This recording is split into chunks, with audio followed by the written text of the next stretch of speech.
Chicago, 1893. A city alive with excitement. The World's Fair had transformed it into a showcase of progress, technology, and promise. Millions flocked to see dazzling inventions, Electric lights and wonders from around the globe. but hidden in the shadows of that celebration stood another building, a place so sinister it would earn a name whispered in fear for more than a century. Locals called it the Murder Castle. From the outside, It looked like just another hotel in Chicago's Inglewood neighborhood. but inside, It was a labyrinth of horrors. Windowless rooms, staircases that led nowhere, doors that opened onto brick walls, secret passages, gas chambers, chutes that carried bodies straight to the basement, where acid baths and furnaces waited. And presiding over this castle of death was one man, Dr. Henry Howard Holmes. To understand the Murder Castle, Is to step inside the mind of America's most chilling predator. Tonight, we'll take you room by room, trap by trap, through the twisted design of a building that was less a hotel and more a machine built for murder. This is the story of the murder castle of H.H.A. Holmes inside his traps. The story begins with a man who was already living a double life. Holmes was charming, educated, and smooth-talking. He had studied medicine, learned anatomy, and even worked in a pharmacy. to the world. He looked like a respectable doctor and businessman, but behind that respectable facade, Holmes was a conman, a swindler, and as history now believes, one of the first true serial killers in America. When Holmes came to Chicago in the late 1880s, he bought a lot across from a drugstore where he had worked. There, he began constructing a large building that would be completed just in time for the World's Fair in 1893. Holmes told neighbors and workers it would be a hotel, a place where visitors to the fair could stay. And on the outside, that's what it looked like. 3 stories tall, with shops on the ground floor, offices and apartments above, and a hotel for tourists. but what no one knew was that Holmes was carefully designing the interior not for comfort, but for control, he personally hired and fired teams of construction workers constantly, ensuring no single laborer ever understood the full design of the building. One man would build a hallway, Another would install a set of doors. A third would brick over windows or create hidden panels. None realized that together, they were building a death maze. Walking into the murder castle was like walking into a puzzle that didn't make sense. some hallways twisted back on themselves. Some staircases ended abruptly at ceilings. There were false doors, trapdoors, hidden passageways that allowed Holmes to move unseen throughout the building. Many rooms had no windows. Some were soundproofed, and some had strange fittings. Pipes that could be controlled from Holmes's office upstairs, gas pipes.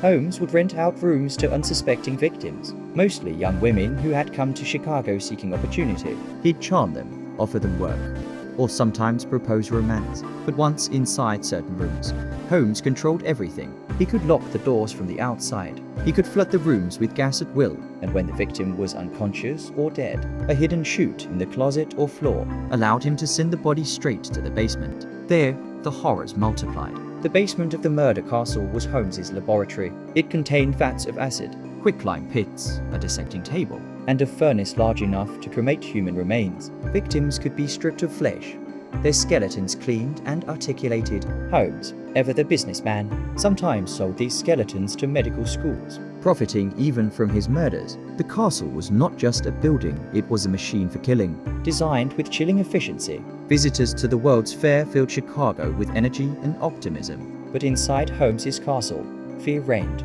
Many young women answered advertisements for work, only to disappear. Some checked into the hotel and were never seen again. Others were lured by Holmes's charm, his promises of marriage, or his offers of adventure. He was a predator in a suit, and his traps were carefully laid. One chilling detail often repeated by survivors and investigators. Was that Holmes seemed to enjoy watching. Through peepholes hidden in the walls, he could observe his victims struggling, suffocating, or panicking as gas filled the room. Some rooms had alarms that rang in his office if a victim tried to escape. In others, he could speak through hidden panels, taunting them. The castle's design gave him absolute power. Every brick, every hallway, every hidden door was built for control.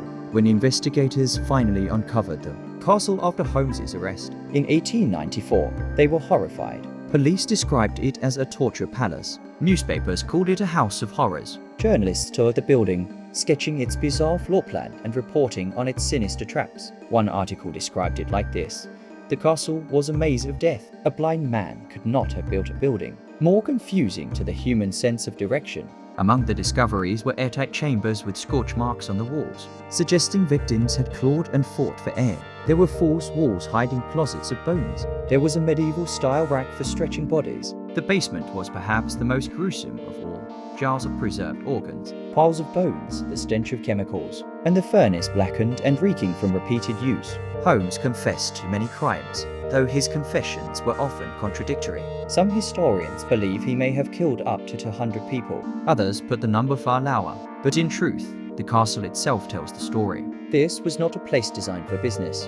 It was a place designed for death. As time passed, the murder castle became legend. When Holmes was executed in 1896, people expected the castle to remain as a grim monument to his crimes. But in 1938, long after Holmes's death, the building mysteriously caught fire. Neighbors claimed they saw two men entering late at night with cans of gasoline. Within hours, the murder castle was engulfed in flames. It was later demolished, as if the city itself wanted to erase its memory. But the legend has never faded. Today, the site of the murder castle is a post office, but some say if you go down to the basement, the original foundations still whisper of what happened there. People claim to feel cold drafts, hear strange sounds, even see shadows that vanish when approached. The castle may be gone, but its ghost lingers. So why did Holmes build it?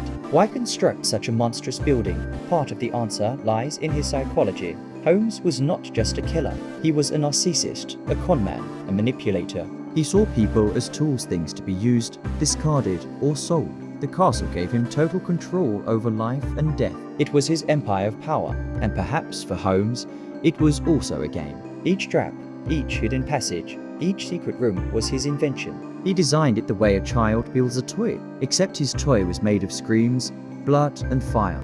Holmes once told a reporter, "I was born with the devil in me." I could not help the fact that I was a murderer, no more than the poet can help the inspiration to sing. And his castle was the instrument of that devil. Today, when people speak of haunted houses, None are more chilling than the true story of the murder castle. it wasn't haunted by ghosts, it was haunted by its owner. Chicago celebrated progress, invention, and the bright future at the World's Fair, but hidden just a few miles away. Holmes created his own exhibition, a showcase of death, hidden behind brick walls and bolted doors. The murder castle remains a symbol, not just of one man's evil, but of how appearances can deceive. From the street, it looked like a normal hotel. Inside, it was a nightmare. And though the castle burned, the legend endures. The murder castle of H.H.A. Holmes reminds us that evil can hide in plain sight. A smiling doctor, A respectable hotel, a bustling city celebrating progress. but behind locked doors, horrors unfolded that still chill us more than a century later. Thank you for watching Crimes Through Time. If this story haunted you, hit the like button and subscribe for more of history's darkest secrets. And tell us in the comments, if you had walked into Holmes's castle in 1893, do you think you would have walked out alive? Until next time, stay curious, stay safe.